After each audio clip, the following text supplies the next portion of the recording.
L'info écho avec Christophe Dansette. Bonjour Christophe. Bonjour David. On a l'impression que les États-Unis sont les grands gagnants de cette crise énergétique, un peu comme s'ils étaient les fournisseurs de secours du reste du monde. Oui, il faut savoir, on l'oublie parfois que les États-Unis sont aujourd'hui déjà le premier producteur de pétrole au monde, 13 millions et demi de barils par jour en 2025 et depuis le début de l'année, on est sur un rythme assez similaire. Mais surtout, depuis le début de la guerre, eh bien, les exportations de pétrole américain ont beaucoup augmenté.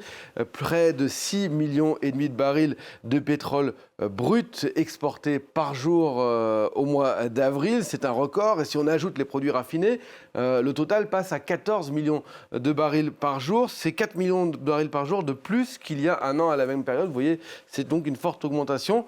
Pour la première fois depuis le début de la guerre, depuis la fin de la Seconde Guerre mondiale, les États-Unis sont même devenus exportateurs nets de brut sur une semaine, selon les chiffres de l'Agence américaine de l'énergie.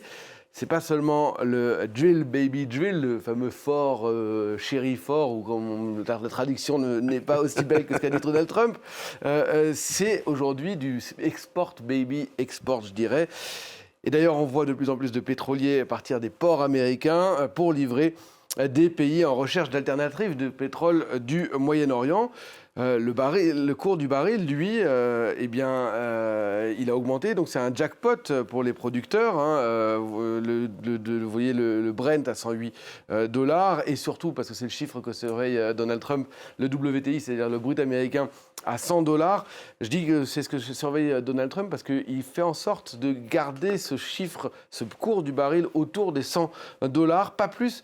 Parce que au-dessus, ça devient insupportable pour les consommateurs américains. Alors c'est vrai aussi d'une certaine manière pour le gaz, Christophe.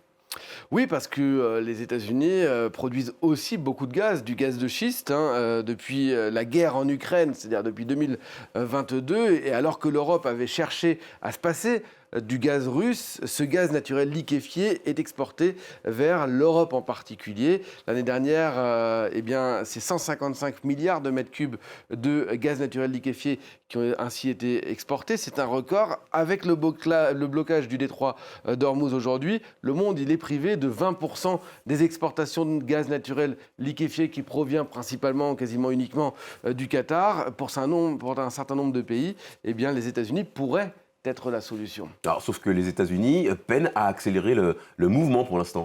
Oui, parce que le problème, c'est qu'il y a de la production, mais les infrastructures ne suivent pas l'accélération de cette production.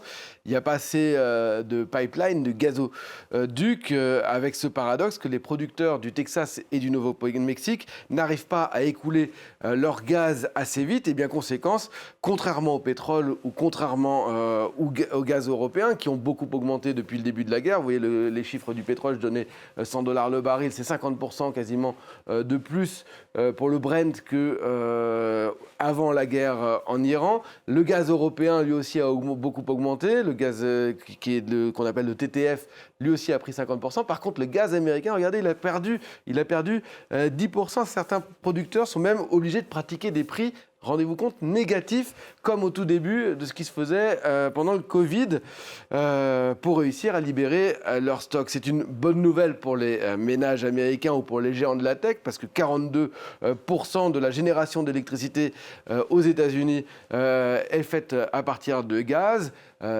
Ça alimente les data centers notamment, d'intelligence artificielle ou de cloud. C'est pour ça que ça intéresse les géants de la tech, mais un petit peu moins quand même les producteurs. Alors ça, le principe de payer pour pouvoir vendre son gaz, c'est quand même assez étonnant. Est-ce que cette situation va durer, Christophe? Alors probablement pas, David, car des investissements ont été faits et plusieurs gazoducs vont entrer en fonction dans les prochains mois. Des terminaux de GNL aussi pour l'exportation, c'est-à-dire du gaz naturel liquéfié. C'est le cas par exemple de Golden Pass, qui est un terminal de GNL qui se trouve dans le golfe du Mexique et qui a vu sa première cargaison être chargée et le premier navire partir il y a quelques jours. Il faut dire qu'il y en a d'autres qui vont suivre parce que Donald Trump, avant la guerre l'année dernière, avait fait pression sur les Européens pour qu'ils achètent au moins 750 milliards de dollars de produits énergétiques américains,